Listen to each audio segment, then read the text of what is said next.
जब से आय बसे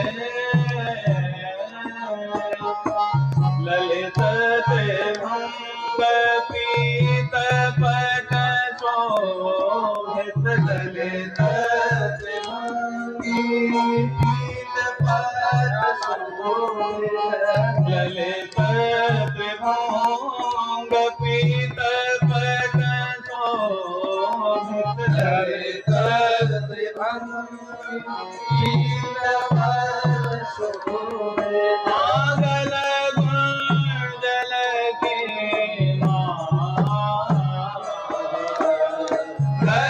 गुंजल आम कोट मयूर पीछे कुंठित काज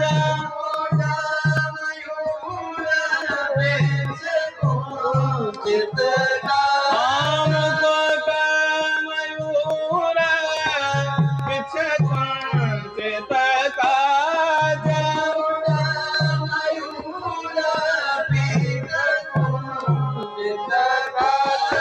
मृगमद तिलक शोभाल मृगमद तिलक शोभाल तेरी हम मृगमद तिलक शोभाल मृगमद तिलक जब से आय बसे नमन जब से आय बसे कर मुरली कटी किंकिणी राजत कर मुरली कटी किंकिणी राजत मुरली कट किंकिणी राजत कर मुरली कट किंकिणी राजत पगनो पुरधन का पगनो पुरधन नील श्याम बदना गेंद पर नील श्याम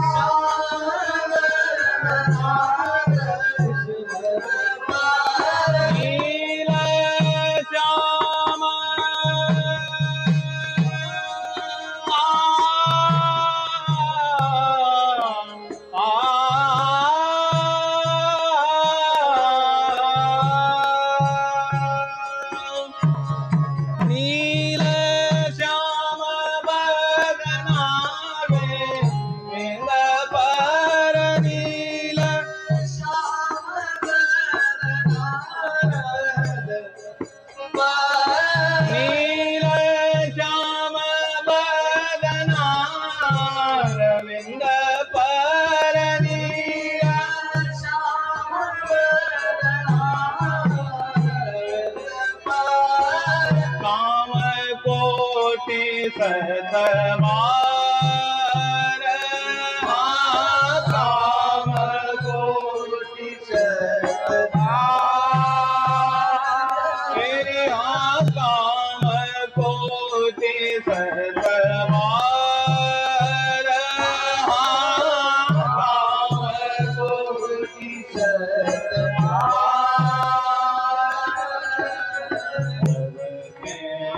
आय बसे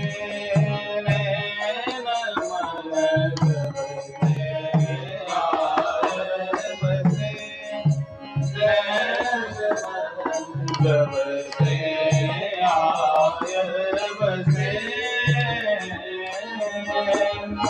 मधुर मधुर मुस्कान मनोहर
लालित श्याम सूर्य नित्य प्रकाशित श्याम सूर्य आत जगत मजात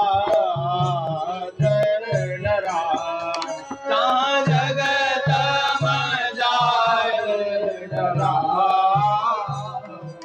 आदो सास कर जाय कब उदो सास कर जाय कब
माधव सरकार की जय।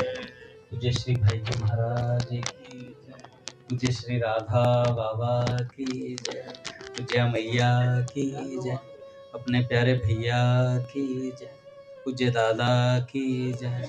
भक्तवत्सल भगवान की जय। हरि बोल। बड़े सौभाग्य का क्षण है कि आज भी हमें सत्संग और कीर्तन का परम लाभ प्राप्त हो रहा है।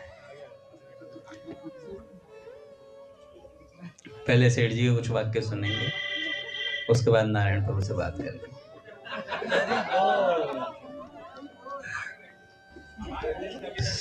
नहीं, समय 11 से 1 दे दिया गया है, जगह बन गई है राम पार्क। रात को 11 से 1 सत्संग है। ध्रुव जी, गौर भैया, गौरांग प्रभु, गोपेश प्रभु, चलो भैया सेठ जी की बात सुनते हैं, उसके बाद एक भक्त का चरित्र सुनेंगे।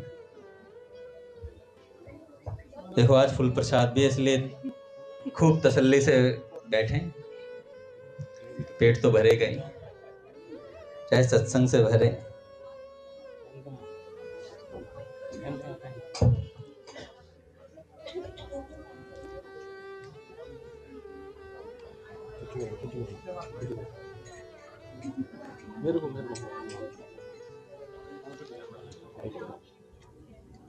सेठ जी कहते हैं,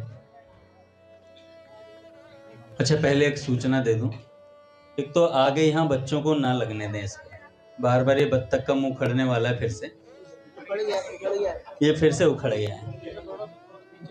अब मुझे समझ नहीं आता, या तो माँ बाप ध्यान नहीं दे रहे हैं, नहीं वो, या फिर बच्चा तो बच्चा है, माँ बाप को ध्यान रखना चाहिए, है ना। और मोबाइल को भी थोड़ा साइलेंट रखें। हाँ महाप्रभु, हाँ वो मैं बोलने वाला था। और नीचे जो चप्पलों का स्टैंड लगाया गया है, कृपया उस पर ही अपनी चप्पलें रखें। नहीं तो पहले भी बच्चे हाथ से सेवा देते थे, एक बालक सही से लगाता था, अब फिर से एक बंदा मतलब उस पर रखने के लिए रखा गया है, मतलब फिर से रैक लगाई है, रैक भी लगी और उसके बाद उसके ऊपर भी रखने की।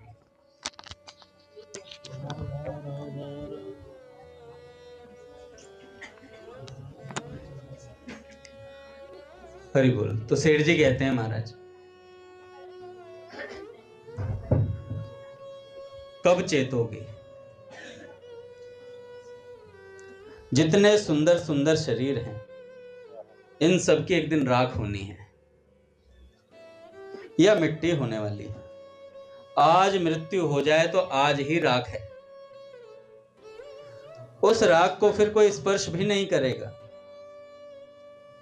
ये मत सोचना कि इस शोकेस में रखी जाएगी, बहुत तगड़े महापुरुष हैं हम लोग। शरीर में हाड़ मांस और जो भी कुछ है सब भस्म हो जाएगा, कोई भी चीज काम नहीं आएगी। इसलिए जब तक यह भस्म ना हो तब तक इससे खूब काम लेना चाहिए। अभी तो इसको बढ़िया से बढ़िया काम में लिया जा सकता है। हजारों बार हमारे शरीर की राख हुई है भैया, इस शरीर की भी होने वाली है। ऐसा सुंदर शरीर, ऐसा मूल्यवान शरीर जिसकी भस्म होने वाली है, वो गोपाल प्रभु हमारी ज्यादा होगी, जो मोटे लोग हैं उनकी तो राख भी ज्यादा बनेगी।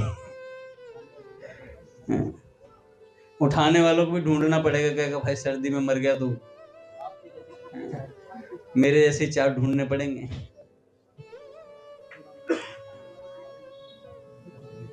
ऐसा सुंदर शरीर, ऐसा मूल्यवान शरीर जिसकी भस्म होने वाली है, फिर दोबारा मिलने वाला नहीं।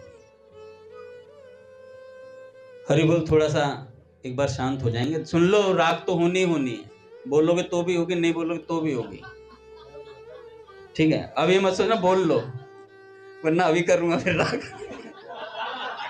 सत्संग के माध्यम से।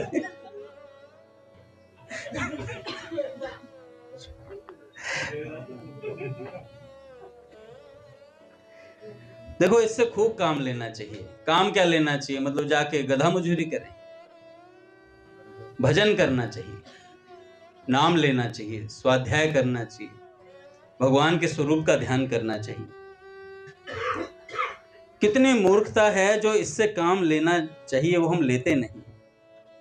मरने के बाद इसका कोई मूल्य नहीं है, इसे कोई घर में भी नहीं रखेगा, चाहे कितना ही प्यार करता हो। पत्नी भी कहेगी डर लग रहा है कि भूत ना आ जाए, अबे आदमी था भूत नहीं था। वो भी घबराती है, स्वामी जी कहते हैं घबराहट होती है, बैठ नहीं सकता भैया मुर्दा के पास कोई। वो तो अपने भक्त हैं, सीताराम जी बगल में सो भी गए थे कोई भक्त को कोई बह नहीं लगता, वो चद्दर ओढ़ के सो गए उसी की काका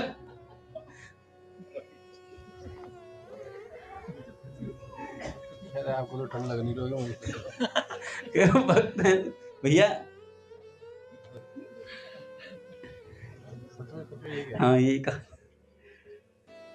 तो भैया बुद्धिमानी ये है, इसका खूब काम लेना चाहिए। नारायण प्रभु अगर भाड़े की मोटर लेकर के आए किराए पे, और उस मोटर को लाके घर पे रख लिया, जो उसका काम था वो निकलवाया नहीं, खड़े खड़े खड़े खड़े उसे रखा रखा, ना चलाई ना कुछ।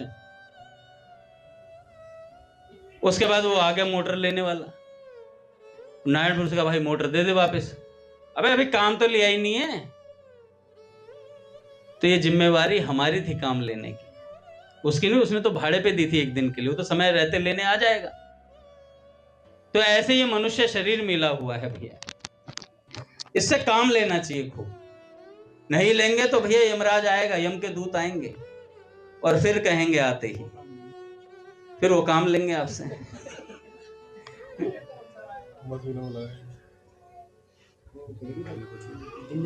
अब ध्यान से सुनो प्रहलाद जी, पीछे से कमेंट्री में नहीं रखूंगा। अब जब तक सुनना नहीं सीखोगे बोलना नहीं दूंगा।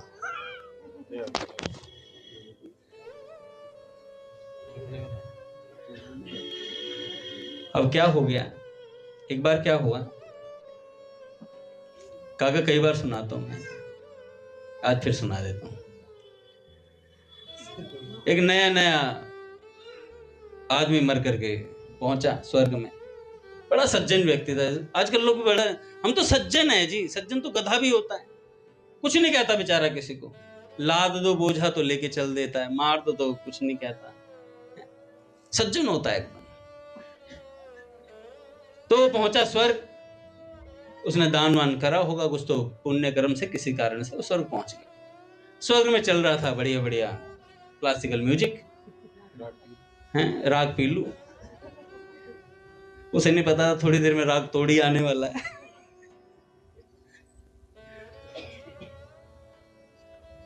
तो क्या हुआ, वो स्वर्ग में पहुंचा। स्वर्ग में पहुंचने वाला उसने देखा, यार यहाँ तो बड़ा क्लासिकल चल रहा है, मुझे तो हिप हॉप पसंद था,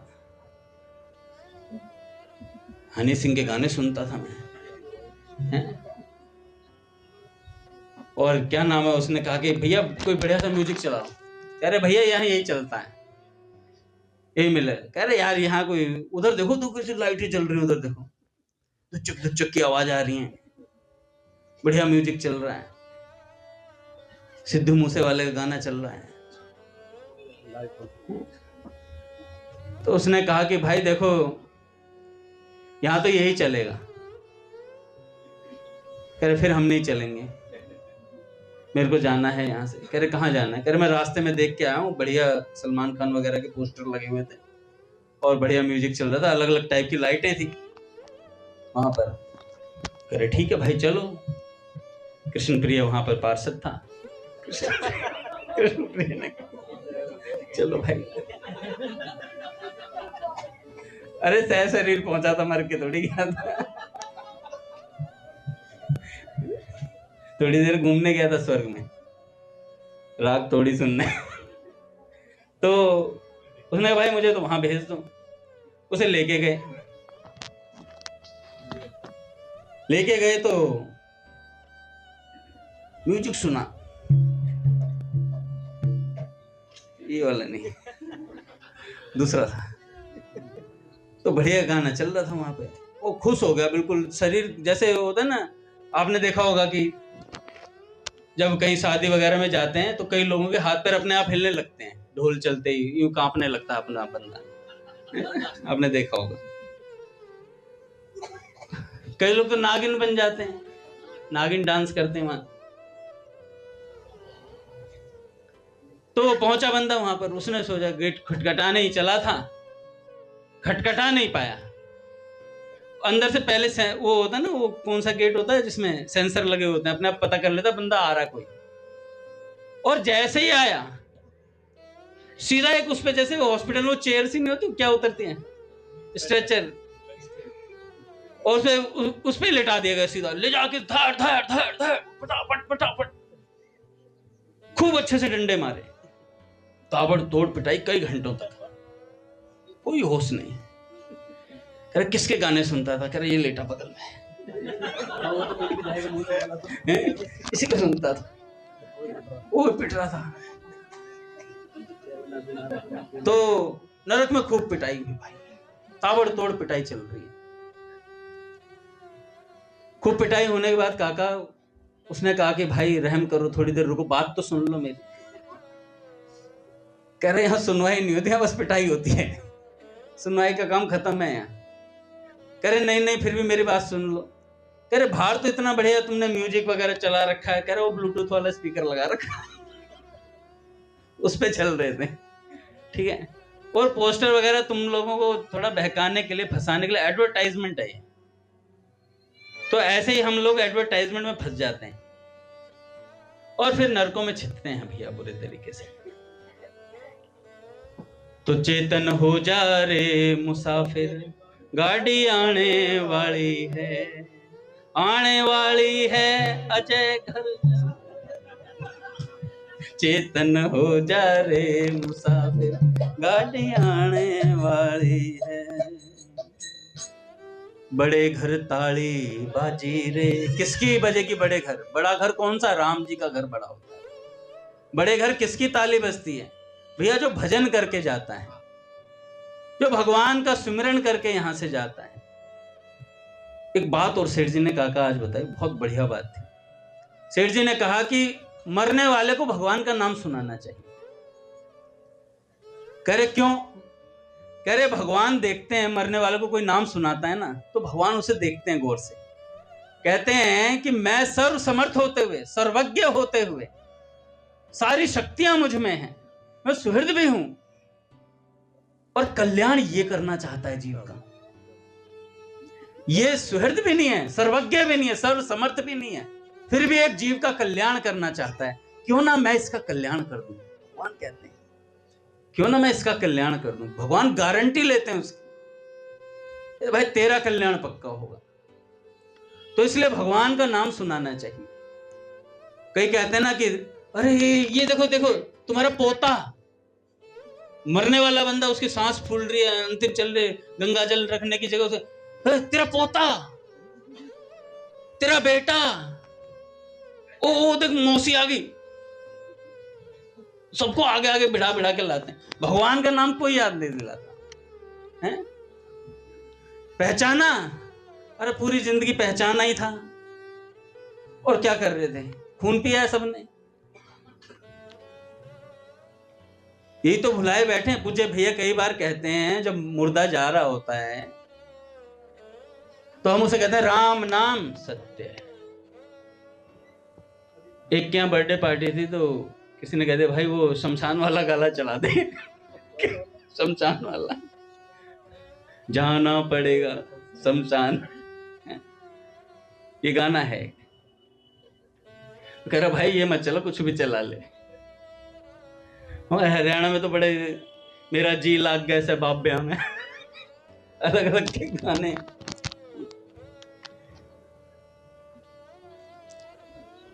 तो भैया जाना पड़ेगा, मृत्यु निकट है। अच्छा ये बात बताते कहते अरे यार ये मत बताओ, बस मृत्यु निकट है, मैं जीना चाहता हूं। जी नहीं पा रहा कोई भी, प्रतिदिन मर रहा है, प्रतिदिन जीव मर रहा है और जीना सब चाहते हैं, कोई नहीं बचने वाला। तो सेठ जी कहते हैं भैया इस शरीर से नारायण खूब काम लेना चाहिए, इसमें भगवान का भजन ध्यान सत्संग करना बहुत मूल्यवान है। अरे सेठ जी कह रहे सत्संग बहुत मूल्यवान है, रतन भी इसके सामने कोई मुकाबले की चीज नहीं है, इसलिए इस शरीर से लाभ उठाना चाहिए, ऐसा लाभ उठाए कि सदा के लिए सुखी हो जाए। वर्तमान में हम रात दिन जल रहे हैं, उबलते हुए तेल में जैसे पकोड़ा जलता है इसी तरह जलते रहते हैं। इस दुख चिंता भय शोक को सदा के लिए दूर करना चाहिए। गोपाल पूरा ध्यान है मेरा, त्रिनेत्र हूं नहीं पर दो नेत्र भी तीन की तरह काम कर रहे हैं। क्या हुआ गोपाल, एक सत्संगी थे, 20 साल से सत्संग कर रहे थे, 20 साल से सत्संग कर रहे थे, रोज सत्संग सुनने जाते काका समय पर। एक दिन थोड़े बीमार पड़े, तबीयत खराब हुई, तो उन्होंने कहा भाई अपने बेटे से बोला बेटा तू चला जा सत्संग सुनने, भेज दिया बेटे को। बेटा गया, बेटे ने सत्संग सुना, बेटे ने सत्संग में बात सुन ली। गौ माता में सभी देवता विराजमान रहते हैं, इसलिए गौ माता को कभी मारना नहीं चाहिए। तो बेटे ने बात सुनी, भाई वो घर वापस आया, अगले दिन पिताजी सत्संग सुनने गए, तबीयत ठीक हुई। आके देखा बेटा दुकान पे बैठा था, परचून की दुकान थी। एक गौ माता आई और उसने सामान में जो खाने की चीजें थी जो बाहर रखी थी उस पे मुंह मारना शुरू करा। तो बेटे ने देखा, पहले तो मार देता था, लेकिन उसने सत्संग की बात सुनी थी गौ माता के नहीं मारना, क्योंकि गौ माता में सभी देवता विराजमान है। तो उसने कुछ नहीं कहा, आराम से देख रहा है, खान दो, खाने दो। बाप आया, बाप ने दूर से देखा, अरे ये क्या कर रहा है? अरे पापा, गौ माता आई है और गौ माता में सारे देवता विराजमान रहते हैं और सत्संग में गुरुजी ने मारने के लिए मना किया है। कह रहे अबे यार, गलत भेज दिया सत्संग में। कह रहे अरे पागल हो रहा है, सत्संग सिर्फ सुनने का होता है, जीवन में उतारने का नहीं होता है। ऐसी बात सुनी, पूज्य महाराज जी कहने लगे, वो लड़का एक दिन गया और सत्संग की एक बात पकड़ी और अगले दिन उतार दी जीवन में। वो 20 साल से सत्संग सुन रहा था, सत्संग नहीं उतर रहा था, सिर्फ सुनने जाता था, सिर्फ सुनने जाता था। हम लोगों का एक प्रश्न रहता है काका कि भगवान का अनुभव नहीं हो रहा। अरे जो सुन रहा है और जीवन में उसे धारण कर रहा है, पालन कर रहा है, उसे अनुभव हो रहा है। कितने ही भक्तों को हो रहा है, नित्य निरंतर हो रहा है। एक से एक अनुभूति प्राप्त लोग हमें मिलते हैं, बताते हैं अपनी अनुभूतियां, लेकिन हमें नहीं हो रहा है। इसका मतलब हम सिर्फ सुनने जा रहे हैं, सिर्फ सुनने जा रहे हैं, उसे जीवन में धारण करने नहीं जा रहे। तो इसलिए 100 बात सुनो, एक भी उतारोगे ना तो काम हो जाएगा। सत्संग की 100 बात सुनी और एक धारण कर ली तो भी काम हो जाएगा। तो सेठ जी कहते हैं सबसे बड़ी मूर्खता है भैया कि इस मनुष्य शरीर पाकर के भजन सत्संग नहीं कर रहे। 16 माला किस किस की होती है? 16 माला पूरी, हाथ उठाओ एक बार जो 16 माला पूरी करते हैं। ये देखो, हाथ जोर से उठा दो ऊपर, मैं काटूंगा थोड़ी ऊपर से। अरे भाइयों में किसी की 16 माला नहीं होती? अच्छा अच्छा, ठंड लग रही थी।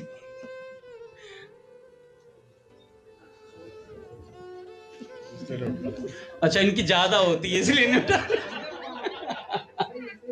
अरे सॉरी, किस किस की 61 होती हैं? फिर इससे भी ऊपर करते हो?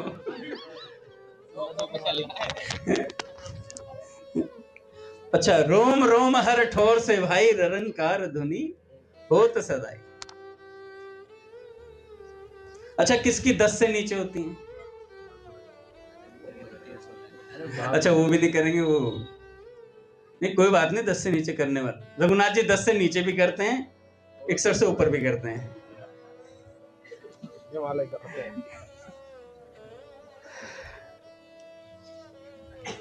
अच्छा चलो, एक भक्त का चरित्र सुनाता हूं, बहुत अच्छा। संत हुए देवकी नंदन गोस्वामी प्रभुपाद जी।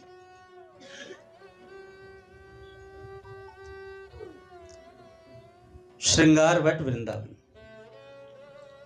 आज कार्तिक शुक्ला पूर्णिमा है और श्री गौरांग महाप्रभु के वृंदावन प्रवेश का दिन, जिस दिन गौरांग महाप्रभु जी ने वृंदावन में प्रवेश किया था। इसके उपलक्ष्य में बहुत कीर्तन और उद्दाम कीर्तन होता है वृंदावन में, जहां पे वो मंदिर है। वे गोपीनाथ बाजार स्थित श्री गौरांग महाप्रभु के मंदिर के विशाल श्री विग्रह और गोस्वामी गण के साथ कीर्तन करते हुए वृंदावन परिक्रमा को निकले। कौन? श्री रामदास बाबा जी। और कीर्तन करते हुए क्या उन्मादी स्थिति थी, मुझे बहुत अच्छा लगा पढ़ते हुए। ऐसे नाम जापक संतों का चरित्र पढ़ते हैं ना तो ऐसा लगता है कि यार कुछ क्षण के लिए वहीं पहुंच जाते हैं। वृंदावन के असंख्य नर नारी जो साथ में कीर्तन कर रहे हैं, उनकी बाट देख रहे हैं कीर्तन सुनने के लिए, क्योंकि इस दिन जो कीर्तन होता है वो विशेष होता है। और रामदास बाबा हाथ उठा उठा करके भावावेश में कीर्तन करते हैं और कहते हैं, आमादेर प्राण गौरा राय, आमादेर प्राण गौरा राय। इस तरह कह कह करके बार बार मूर्छित होते हैं कृष्ण उन्माद के अंदर। मुझे चैतन्य महाप्रभु जी का पूरा चरित्र याद आ जाता है जब उन्माद में कीर्तन की बात आती है। और जब ये मंदिर में महाप्रभु को निहारते हैं रामदास जी, और निहारते ही ऐसी इनकी विलक्षण दशा हो जाती है कि सुध बुध नहीं रहती, अष्ट सात्विक भाव बह निकलते हैं। क्या करते हैं, वक्ष पर हाथ रखकर ठुमक ठुमक कर नाचते हैं, कीर्तन में ठुमक ठुमक कर नाचते हैं। पट खुलेंगे महाराज। श्री राम जय जय राम।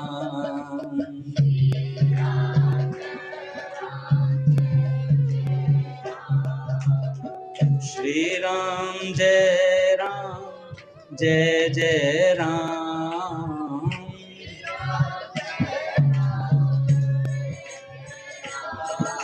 श्री राम जय राम।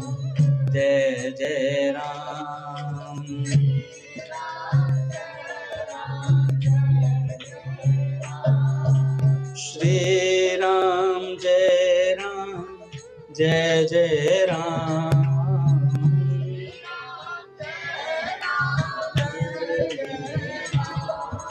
श्री राम जय राम।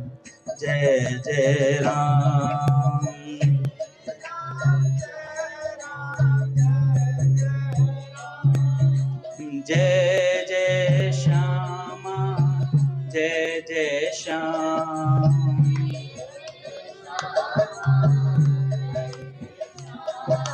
जय जय श्री वृंदावन धाम।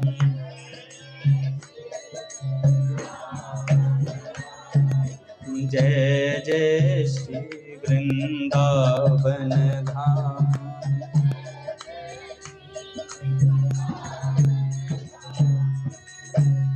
बोली राधा माधव सरकार की जय। तो रामदास बाबा जी महाप्रभु जी के विग्रह को निहारते हैं और बार बार ठुमक ठुमक कर नाचते हैं और ठुमक ठुमक कर नृत्य करने लगते हैं और बार बार कहते हैं आमा देर प्राण गौरा राय।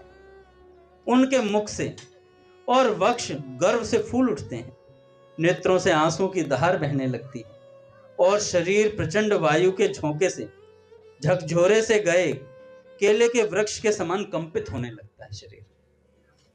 बीच बीच में हुंकार करके उठते हैं जिससे दिशाएं गूंज उठती हैं और भक्तों के मन प्राण एक अनिर्वचनीय भाव समुद्र में गोते लगाने लगते हैं। ये दृश्य तो था रामदास बाबा जी और जो जिनका चरित्र है देवकी नंदन जी का, उन्होंने देखा रामदास बाबा ने कीर्तन करते हुए। थोड़ी दूर चले थे तो देवकी नंदन जी के शरीर को कोई कंधे पर उठा करके ले जा रहा है भाव मुद्रा में। इतना विलक्षण भावावेश उनके भीतर। बाबा पदों को गा रहे हैं रामदास बाबा, और गाते गाते हाथ उठाकर नृत्य कर रहे हैं। देवकी नंदन प्रभु को देखा तो उनकी भी मूर्छित अवस्था देख करके रामदास बाबा बड़े प्रसन्न हुए, क्योंकि साथ में बैठ कर ये गोष्ठी किया करते थे सत्संग की। जो लोग उन्हें अपने कंधों पर लेकर जा रहे थे देवकी नंदन जी को, उनको पकड़े रहना मुश्किल लग रहा था। ऐसा लग रहा था कीर्तन में पागल से हो रहे हैं। बार बार हरे कृष्ण कृष्ण कृष्ण हरे हरे, हरे राम राम राम हरे हरे, बार बार ऐसे गुबार सा आ रहा था। बार बार कहते हरि बोल हरि बोल हरि बोल। और ये उनके लिए कोई नई बात नहीं थी, क्योंकि जब जब कीर्तन होता था तब तब उन्हें ऐसे भाव आया करते थे और उन्हें संभालना बड़ा मुश्किल हो जाता था। एक बार ये अपने एक सेवक के घर पे गए। रात्रि में कीर्तन हुआ तो आप उठकर उद्दंड नृत्य करने लगे महाराज। जैसे अपने हरे राम बाबा को कहा था बाबा कीर्तन के लिए आना, तो बाबा उसे कहते छत पे कीर्तन रख दिया। अरे छत पे मत रखो बस कीर्तन, क्योंकि बाबा भावावेश में आते थे तो कूद जाते थे छत से। तो हरे राम बाबा के लिए कीर्तन रख दिया। वो कीर्तन में आवेशित हुए तो उन्हें पता नहीं रहता फिर उसके बाद कि छत है, कहाँ खड़े कहाँ नहीं खड़े, वो कूद जाते थे और कूद गए महाराज। जब नीचे गिरे तो शुक्र है ज्यादा चोट नहीं आई। तो उन्होंने कहा कि मैंने कहा था कीर्तन छत पे मत रखना। तो ऐसा उद्दाम कीर्तन करते। तो ऐसे इनको कीर्तन के लिए बुलाया। कलकत्ते में एक सेवक के घर था कीर्तन, और कीर्तन में उद्दाम नाम कीर्तन हुआ महाराज। नृत्य करते करते हा निताई कहकर ये पछाड़ खाकर गिर गए। और जैसे ही गिरे तो जो सेवक था ना, उस सेवक का लड़का था, उस लड़के ने सोचा ये ना ढोंग कर रहा है बंदा। कीर्तन में इतना भावावेश किसी के आता है क्या? अच्छा, हमें अपने अलावा सब ढोंगी लगते हैं। मतलब हमारे आंसू आए तो असली हैं, दूसरे के आए तो नकली है। ऐसा होता है मन में। मतलब हम भजन कर रहे हैं तो हम ही भजन कर रहे हैं, और कोई भजन नहीं कर रहा, और क्या आंसू आंसू नहीं है। तो जैसे उन्होंने देखा महाराज, उन्होंने सोचा ढोंग कर रहा है। वो बंदा क्या था काका, वो लड़का एक सुई लेके आया। किसी को बताया नहीं कि मैं सुई लेके आया हूं।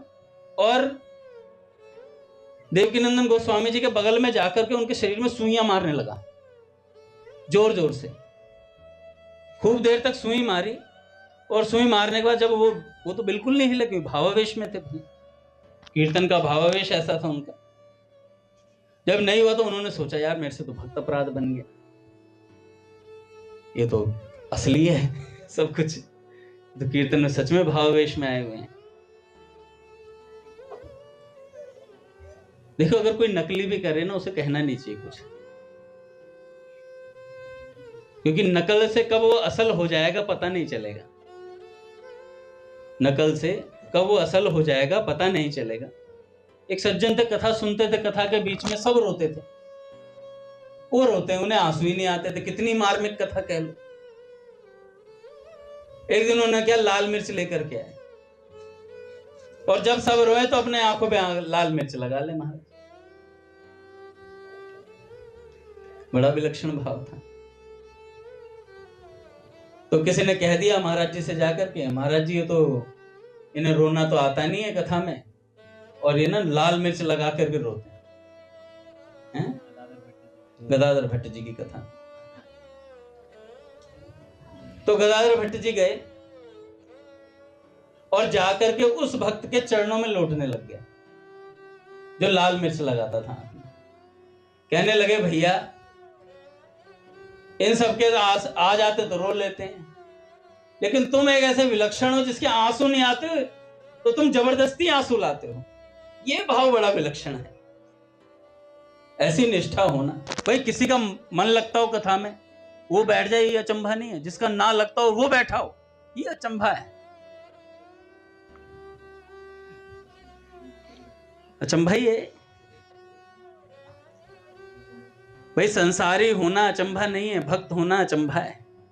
स्वामी जी महाराज कहते हैं हम बड़े विलक्षण हैं, हम लोग बड़े विलक्षण हैं जो भगवान का नाम ले पा रहे हैं, सत्संग सुन पा रहे हैं। नहीं तो इस घोर कलयुग में कौन सुन पाता है? किसे भगवान का नाम मिला? जो भगवान शंकर नाम जपते हैं वो नाम हमें मिला हुआ जपने के लिए, और हम जप पा रहे हैं। अच्छा, ये विलक्षणता तो महसूस होनी चाहिए, अभिमान नहीं आना चाहिए। एक संत कह रहे थे कि सबसे बड़ी दिक्कत यही होती है, पचता नहीं है भजन। संतों की कृपा पचती नहीं है, वहां अहंकार आ जाता है। काका हम एकदम खास हैं गुरु जी के। खास तुम नहीं हो, बनाए गए हो। खास तुम नहीं हो, बनाए गए हो। क्योंकि जिनके साथ रह रहे हो वो बार बार छलकते हैं और तुम पर गिरता है। रस छलकता है और तुम पर गिरता है, इसलिए तुम खास बनते जा रहे हो। इसलिए निकट, संतों के निकट इसीलिए तो रहा जाता है। महापुरुषों के जो जितना निकट रहेगा उस पर भगवत प्रेम आता ही आता है महाराज उतर करके। पर उसे एक सावधानी बरतनी पड़ती है। संत भगवान कहते हैं कि उसे अपराध से बचना पड़ता है। निकट दृष्टि दोष बहुत जल्दी होता है। जब तक अनुकूलता है तब तक बढ़िया है, तब जैसे प्रतिकूल बात बोल दी तो गुरुजी नहीं रहते। तो पछाड़ खाकर गिरे महाराज, उन्होंने सुई चुभोई और उन्होंने चेक करा तो पता लगा असली है भैया, ये तो असली थे। तो महाराज अब ये तो भक्त अपराध बन गया, सजा तो बननी है। रात्रि को ही नित्यानंद महाप्रभु उनके माता पिता के स्वप्न में आए और कहा कि जिस भक्त के तुम्हारे बेटे ने सुई चुभोई है ना, ये बहुत बड़ा भक्त अपराध बना है। मेरे कहने से कल जाकर के क्षमा मांग लेना, और वो क्षमा भी कर देंगे। और क्षमा नहीं मांगी तो तुम्हारे पूरे वंश का सर्वनाश हो जाएगा। इतनी बात बोली और महाराज उनके माता पिता तो सुबह ही पहुंचे, और जाकर के क्षमा मांगने लगे उनसे। तो जब गोस्वामी जी से क्षमा मांगी तो उन्होंने कहा कि भाई मैंने तो कोई अपराध माना ही नहीं, मुझे तो पता ही नहीं चला सुई भी चुभाई है, ऐसा कोई बात नहीं है, कोई बात नहीं, क्षमा कर दिया मैंने, कोई बात। तो उन्होंने कहा कि ये तो निताई चांद तुम पर कृपा करना चाहते थे स्वप्न में दर्शन देकर तुम्हारे ऊपर, मेरा तो बहाना लिया उन्होंने। कैसी विलक्षण दैन्यता है महाराज इन संतों। कहा कि निताई चांद आप पर कृपा करना चाहते थे, इसलिए ये घटना घटी है, तुम पर कृपा हुई है। अब ऐसी बात बोली तो महाराज उन्होंने सबने क्षमा मांगी। ये जो देवकी नंदन गोस्वामी प्रभुपाद जिनका नाम था पूरा,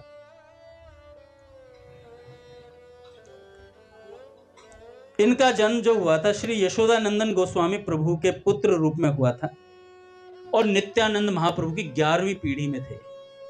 नित्यानंद महाप्रभु की 11वीं पीढ़ी में थे। पढ़े लिखे वे साधारण ही थे, 2.5 अक्षर प्रेम का पढ़े सो पंडित हुए, ये वाली बात उनके भीतर थी। शुरू से ही नाम जप और श्री विग्रह सेवा इनका प्राण थे। पुजारी के रहते हुए भी श्रृंगार वट के निताई गौर की प्रातःकालीन सेवा पूजा श्रृंगार आदि स्वयं करते थे। उनका बाकी समय घर के बाहर नाम जप में बीतता था, पूरा दिन नाम जप करना। घर के किसी काम में जैसे उनका कोई संबंध ही नहीं था। घर का और जमींदार का काम उन्हें उनके भाई श्री रोहिणी नंदन और श्री जानकी नंदन देखा करते थे। निताई गौर के वे मतलब आत्मसात कर ली थी उन्होंने सेवा, ऐसी सेवा करते थे भगवान की। गर्मी के दिनों में निताई गौर जो विग्रह था उसमें पसीना आता था, और पसीना आता तो वो देखते किसी और को पसीना नहीं आता, सिर्फ निताई गौर को ही पसीना आता था। और घंटों बैठे पंखा जलते रहते थे, कोई हरारत नहीं होती थी, घंटों बैठे पंखा झलते रहते थे। एक बार जब वे ठाकुर सेवा कर रहे थे, श्री रामदास बाबा जी महाराज अपने भक्तों के साथ कीर्तन करते हुए मंदिर के प्रांगण में पधारे। वे न जाने कौन सा गीत गा रहे थे, उसे सुनते ही प्रभुपाद मंदिर के ऊंचे जगमोहन से प्रांगण में कूद पड़े। जो गोस्वामी जी थे वो प्रांगण में कूद पड़े और प्रेमावेश में रामदास बाबा जी महाराज से जाकर लिपट गए। कीर्तन करते हुए आए थे वो, कीर्तन सुनते ही उनसे लिपट गए। बेचारे रामदास बाबा जी महाराज उनके प्रेम पाश में जकड़े खड़े रहे। दूसरे लोगों ने बहुत चेष्टा की, फिर भी छुड़ा न सके। बाबा के इंगित पर जब उन्होंने कोई दूसरा कीर्तन प्रारंभ किया, तब जाके थोड़ी पकड़ ढीली करी उन्होंने। एकादशी के दिन देवकी नंदन प्रभु पंडित श्री रामकृष्ण दास बाबा जी महाराज की कुटिया पर अवश्य जाते थे। दोनों में प्रेमालाप और इष्ट गोष्ठी होती थी।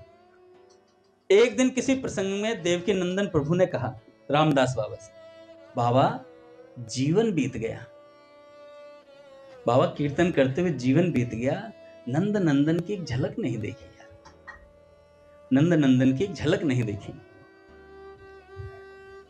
अब ऐसी बात बोली और एक बात और बोल दी, लगता है प्रभु ने कृपा नहीं की, लगता है प्रभु ने कृपा नहीं की, न जाने मेरा क्या होगा। बाबा ने कहा, गोसाई जी आप ऐसा कहेंगे तो मेरा क्या होगा, आप ऐसा कहेंगे तो मेरा क्या होगा। आपने तो पहले ही प्रभु को अपने प्रेम के वश कर रखा है, वे आपके आगे पीछे डोला करते हैं।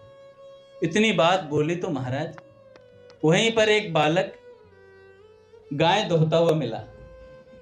वो कीर्तन करते हुए आगे चले, तुझे भैया आगे महाराज। श्री राम